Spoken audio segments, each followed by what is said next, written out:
ಪಕ್ಷಕ್ಕೆ ಮುಜುಗರ ಉಂಟಾಗೋದು ಆ ಥರದ ಹೇಳಿಕೆಗಳನ್ನು ಕೊಡಬಾರದು ಅಂತ ಹೈಕಮಾಂಡ್ ಹೇಳಿದೆ. ಆದರೂ ಕೂಡ ಇದಕ್ಕೆ ಫುಲ್ ಸ್ಟಾಪ್ ಬೀಳ್ತಾ ಇಲ್ಲ.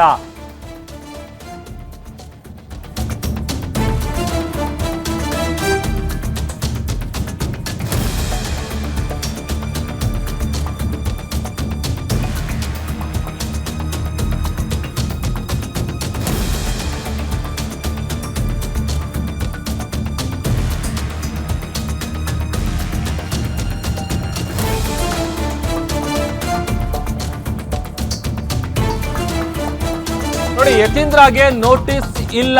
ಗ್ಯಾರಂಟಿ ನ್ಯೂಸ್ಗೆ ಕಾಂಗ್ರೆಸ್ನ ಶಿಸ್ತು ಸಮಿತಿ ಸ್ಪಷ್ಟನೆಯನ್ನ ಕೊಟ್ಟಿದೆ. ಯತೀಂದ್ರ ಹೇಳಿಕೆಯಲ್ಲಿ ಯಾವುದೇ ರೀತಿಯಾದಂತಹ ತಪ್ಪು ಇಲ್ಲ. ಅವರ ಹೇಳಿಕೆ ಶಿಸ್ತು ಸಮಿತಿ ವ್ಯಾಪ್ತಿಗೆ ಬರೋದೇ ಇಲ್ಲ. ನಾವು ಅವರ ಹೇಳಿಕೆಯನ್ನ ಎಲ್ಲಾ ರೀತಿಯಲ್ಲೂ ಕೂಡ ಪರಿಶೀಲಿಸಿದ್ದೀವಿ. ಹೀಗಾಗಿ ಅವರಿಗೆ ನೋಟಿಸ್ ಕೊಡೋದಿಲ್ಲ ಅಂತ ಶಿಸ್ತು ಸಮಿತಿಯ ಅಧ್ಯಕ್ಷರು ಹೇಳಿಕೆಯನ್ನ ಕೊಟ್ಟಿದ್ದಾರೆ. ನಮ್ಮ ವ್ಯಾಪ್ತಿಗೆ ಬರೋದಿಲ್ಲ.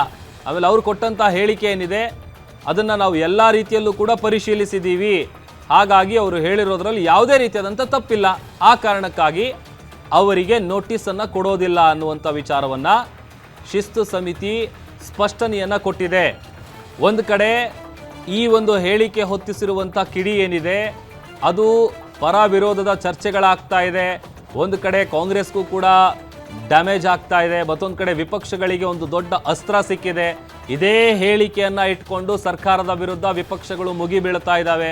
ಮತ್ತೊಂದು ಕಡೆ ಯತೀಂದ್ರ ಅವರು ತಾವು ಕೊಟ್ಟಂಥ ಸ್ಟೇಟ್ಮೆಂಟ್ಗೆ ಕ್ಲಾರಿಟಿ ಕೊಟ್ಟಿದ್ದಾರೆ. ಎಗೇನ್ ಅದಕ್ಕೆ ತೇಪೆ ಹಚ್ಚುವಂಥ ಕೆಲಸ ಮಾಡಿದ್ರು. ನಾನು ಆ ಆ್ಯಂಗಲ್ನಲ್ಲಿ ಹೇಳಲಿಲ್ಲ, ನಾನು ಹೇಳಿದಂಥ ರೀತಿ ಬೇರೆ, ಅದನ್ನು ತಪ್ಪಾಗಿ ಅರ್ಥೈಸ್ಕೊಂಡಿದ್ದಾರೆ. ಈ ಥರದ್ದೆಲ್ಲ ವಿಚಾರಗಳನ್ನು ಕೂಡ ಯತೀಂದ್ರ ಅವರು ಹೇಳಿದರು.